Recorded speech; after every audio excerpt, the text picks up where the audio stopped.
The GMAT versus the GRE. This is a video designed for people who are trying to make a decision between these two tests. Let me first of all say, if you're taking the GMAT and you haven't even thought about the GRE, don't even bother watching this video because it's not relevant for you. So, fact number one, all business schools accept the GMAT. Fact number two, many also accept the GRE. And so that implies a choice. Which should you take? So suppose you were wrestling with this choice.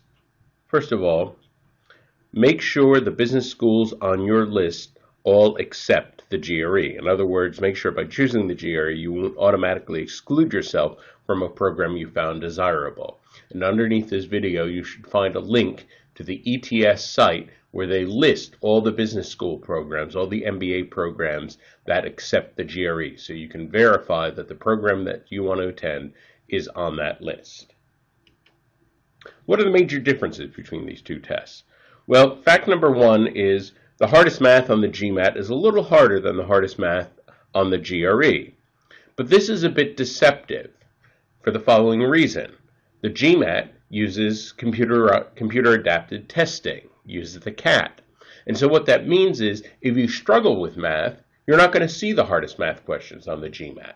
It's going to be irrelevant to you. The only way that you're going to see the hardest math questions on the GMAT is if you're very talented in math. And if you're very talented in math, you probably should be taking a GMAT anyway to showcase your math abilities. So this is a bit deceptive. People hear this and they think, oh, well, I struggle with math, so therefore I shouldn't take the GMAT. And that's not really correct. On the verbal side, the GRE verbal intensely focuses on vocabulary, where the GMAT verbal focuses on grammar. So this is certainly an interesting distinction. Typically, if a person is relatively strong with one, they're relatively strong with the other. Now, there may be times that because of a person's background, maybe if they've learned English as a second language, that they would happen to be stronger at grammar than vocabulary, or stronger at vocabulary than grammar, something like this. So it may make a difference in some rare cases, but for the most part, this would probably not make a difference either. And so, how should you decide? Here's what I recommend.